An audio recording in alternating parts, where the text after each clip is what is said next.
Bonjour, aujourd'hui dans la compétence analyse organoleptique, nous allons faire les étapes de la dégustation. J'ai mis cette vidéo-là dans la leçon 1 et je l'ai remise également dans la leçon 7. La leçon 7 est celle qui précède l'examen final. Donc, nous avons les 3 étapes de la dégustation et plus. Première étape, nous avons l'examen visuel. L'examen visuel, si vous avez une table blanche, une nappe blanche ou même seulement une feuille blanche comme ça afin qu'on analyse de façon professionnelle le visuel, c'est préférable. Donc, sinon, vous vous rapprochez le plus près possible du blanc. Au niveau olfactif, il faut aller mettre notre nez pas longtemps, mais plus régulièrement, plus souvent sur les rebords du verre et non rester longtemps le nez dans le verre comme ça, c'est pas la bonne façon de faire. J'ai également l'analyse gustative qui est la 3e étape, qui est naturellement celle que tous préfèrent. Dans l'examen visuel, nous avons 5 choses à analyser. Vous avez la couleur, comme je disais tout à l'heure, tout en mettant une feuille blanche. Pour les rouges, vous allez voir la robe, la couleur, c'est la robe. Et vous avez des rouges rubis, grenat, vous avez des rouges cerises noires. Et pour les blancs, vous pouvez avoir des jaunes pâles, des jaunes clairs, des jaunes paille, des jaunes or. Donc, c'est ce qu'on remarque au niveau de la couleur. Le reflet. Le reflet est une étape que j'adore. Le reflet, pour les rouges, on le retrouve ici. Et pour les blancs, c'est plutôt de ce côté-ci qu'on l'analyse. Donc, le reflet, si vous avez dans un rouge, vous avez un reflet violacé, va signifier plutôt sa jeunesse. Tandis que si vous avez des reflets brunâtres, orangés, tuilés, ça va être au niveau de sa vieillesse. Pour les blancs, de ce côté, vous avez des reflets verdâtres qui signifient sa jeunesse et vous pouvez aller du côté des ors orangés pour signifier son vieillissement plus prolongé. Vous avez la limpidité. La limpidité, s'analyse par le dessus du verre. Nous voyons soit que le vin est brillant, cristallin ou même cristallin. Vous pouvez avoir également un vin qui est voilé, qui est flou, qui est louche. Un vin voilé ou louche, parfois, ça ne veut pas toujours dire que c'est un défaut dans le vin. Ça pourrait être aussi un vin qui est non filtré. 4e étape, vous avez la fluidité. La fluidité, c'est de faire tourner le vin sur les parois intérieures du verre et après ça, d'analyser la descente soit des jambes ou des larmes. Souvent, les jambes sont soit fines, moyennes, grasses. Avec tout ça, avec la fluidité, nous analysons, nous apercevons un taux de sucre, un taux d'alcool dans le vin. Nous pouvons plutôt pressentir un taux d'alcool ou de sucre, dépendamment de la largeur des jambes.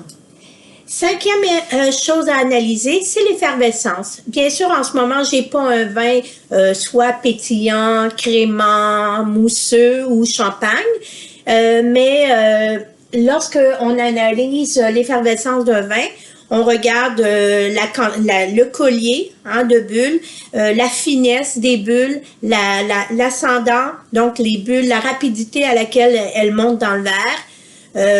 Donc, c'est ça qu'on évalue au niveau de l'effervescence dans les vins à bulles.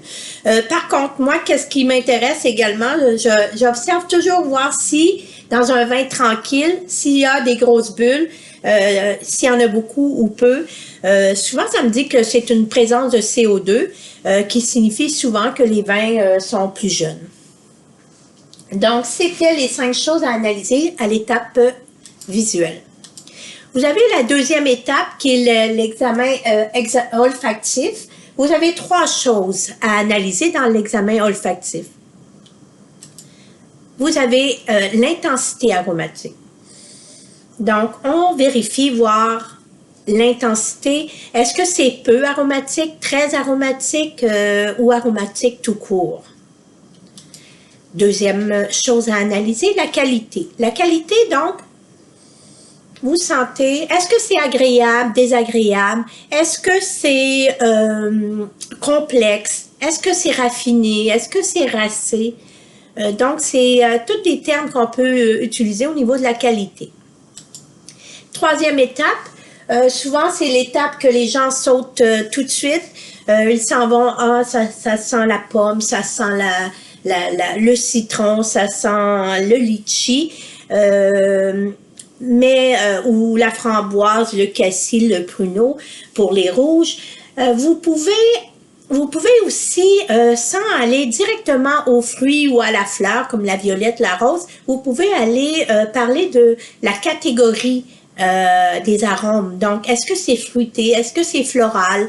Est-ce que c'est empyromatique? Est-ce que c'est boisé? C'est végétal? Donc, avant d'aller chercher chaque petit item, précision dans le caractère, parce que c'est quand même pas facile de sentir. On n'a pas l'habitude de sentir la pomme, l'ananas, la mangue ou le litchi en même temps dans le même arôme.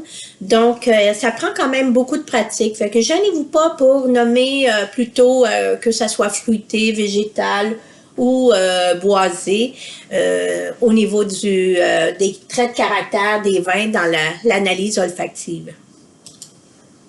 Vous avez donc la troisième étape qui est l'étape gustative. Vous avez 4 choses à analyser dans l'étape gustative. Vous avez, premièrement, je vais vous expliquer comment je fais ma dégustation au niveau gustatif. C'est que je prends une gorgée, je la fais rouler partout à l'intérieur de mes parois, mes muqueuses, sur le palais, en dessous de la langue, sur les gencives, et puis j'avale la gorgée après. J'analyse seulement ma deuxième gorgée. Donc, au niveau de l'acidité, on perçoit l'acidité sur les côtés de la langue. Donc, on peut parler d'acidité soit mou, frais, vif, nerveux. C'est du vocabulaire qu'on utilise lorsqu'on veut parler de l'acidité présente en bouche. Vous avez aussi l'amertume, les tanins. Il y a 2 façons de parler des tanins ou de l'amertume. Il y a des gens qui vont parler plutôt de l'intensité. Donc, est-ce que c'est goulayant, coulant, tannique au niveau de l'intensité. Et faire attention aussi, il y en a qui vont parler plutôt de la qualité ou les défauts du tanin. Comme exemple, parfois, lorsque c'est très âpre, les gens vont dire « Ah, c'est beaucoup, c'est tannique ». Mais ça peut vouloir dire aussi que le tanin est là, de façon raisonnable, mais que la qualité des tanins n'est pas là. Ça pourrait être parce qu'il est trop jeune ou parce que carrément la recherche de qualité n'a pas été faite là, au niveau des tanins.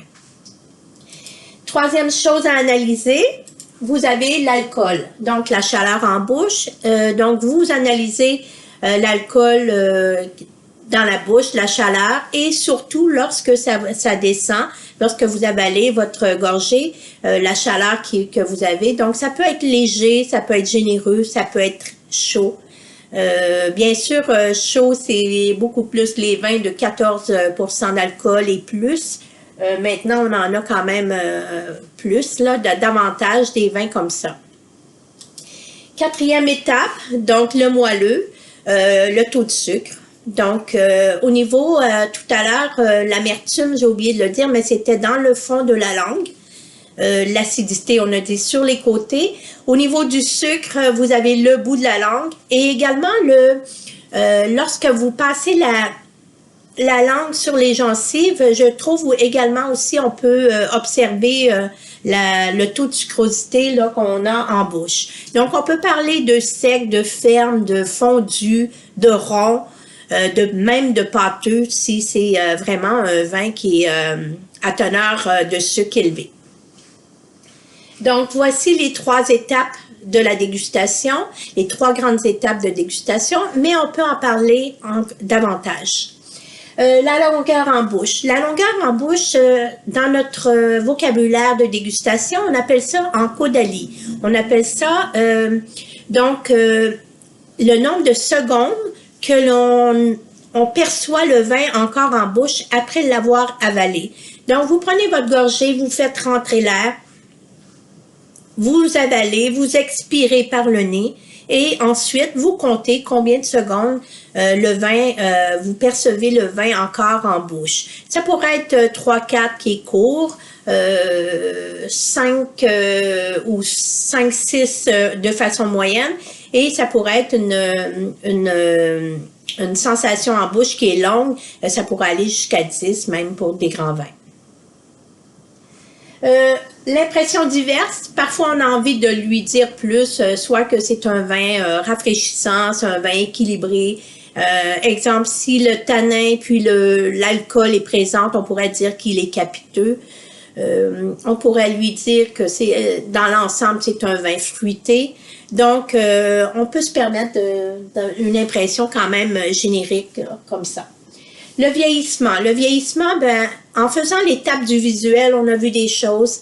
En faisant l'étape de olfaction, je vous en ai pas parlé, mais vous avez des arômes qui sont primaires, vous avez des arômes secondaires et vous avez des arômes tertiaires qui pourraient vous aider à voir si ce vin-là va vieillir encore beaucoup d'années. Et naturellement, vous avez au niveau gustatif, vous voyez que si les tanins sont faibles, un déséquilibre, naturellement, ça va vous donner une idée que ce vin-là, exemple, peut pas vieillir beaucoup d'années.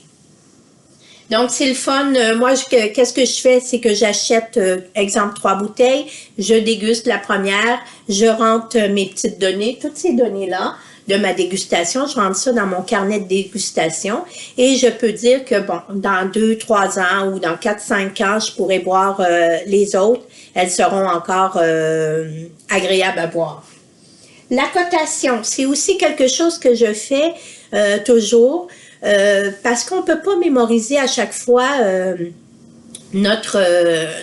tous les vins qu'on déguste. Parker, aux États-Unis, cote ses vins sur 100.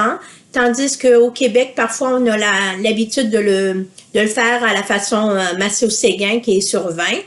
Moi, je cote sur 100 et je me mets une échelle. Comme exemple, à chaque fois que j'ai coté mon vin, s'il est en haut de 82-83 sur ma note de 100, je peux acheter encore ce vin-là. Si j'ai coté 79-78, ce vin-là, je l'ai pas trop apprécié. Et j'aurais pas tendance à le prendre encore, à l'acheter encore. Donc, faites attention par contre. Si vous avez un vin, le même vin, mais pas le même millésime, il faut faire complètement une fiche de dégustation différente parce que le millésime est très important. Donc, si vous tombez sur un millésime qui est quand même moins prestigieux, vous allez avoir naturellement une cote un peu plus basse. Mais ça ne veut pas dire que éventuellement, il n'y aura pas un millésime qui est exceptionnel là, dans ce même type de vin. Donc, la cotation, c'est le fun de la rentrer dans votre carnet de dégustation. L'accord des vins par rapport au plat. Bien sûr que l'accord des... moi, c'est lorsque je suis invitée chez des gens, je demande toujours qu'est-ce qu'on mange. Et là, je regarde selon mon carnet de dégustation les vins que j'avais appréciés. Exemple, je prends exemple l'agneau, je vais aller voir, ça c'était idéal avec l'agneau et tout ça. Bien sûr, en ce moment-ci, on n'est pas très invité, c'est la COVID-19, mais c'est pas grave, on peut se faire des bons soupers en famille également, puis se référer par rapport à nos plats. L'accord idéal qu'on a trouvé là parce que ça c'est aussi un goût personnel donc il faut se créer une fiche technique là assez précises là, par rapport à vos choix. Rapport qualité-prix, ben, toujours intéressant de regarder, de maintenir comme un budget, hein, de savoir combien on me payer ce vin-là. Comme je disais tout à l'heure, si j'ai acheté 3 bouteilles, ben, d'une année à l'autre, le prix va différer. Donc, c'est important de le savoir combien on l'a acheté au départ. Puis aussi, ça nous indique que hein, parfois on regarde notre budget, un budget un peu plus et parfois non. Donc, cette activité-là, hein, je vous demande de la faire à répétition afin d'être à l'aise.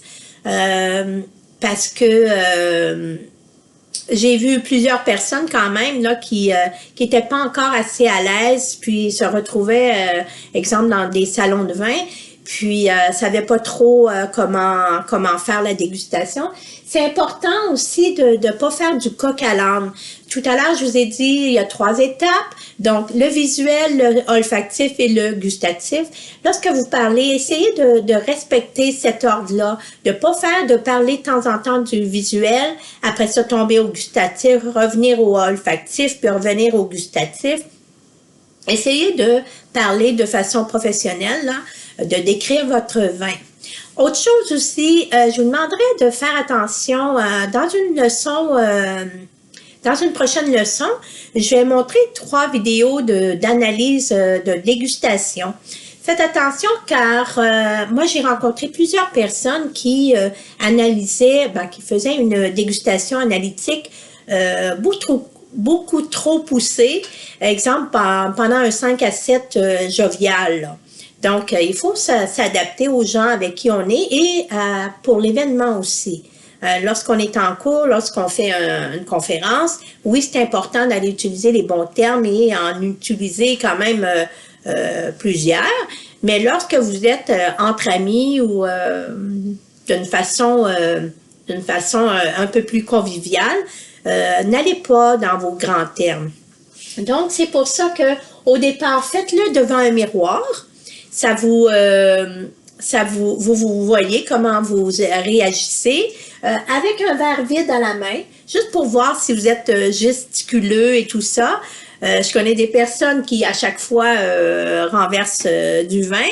Pas à chaque fois, mais régulièrement renversent du vin. Donc, faites-le dans le miroir avec un verre, puis regardez-vous comment vous analysez votre vin. Devant une amie, devant une autre personne, c'est plutôt pour enlever cette timidité. Des fois, on n'est pas sûr des termes qu'on utilise. Donc, faites-le également devant un ami ou un proche. Puis ensuite, comme je dis aux élèves, vous avez à le faire devant moi. Ça vous fait plaisir ou ça vous stresse, un ou l'autre, mais c'est pour vous préparer très bien à votre examen. Donc, bonne réussite et surtout, bonne dégustation.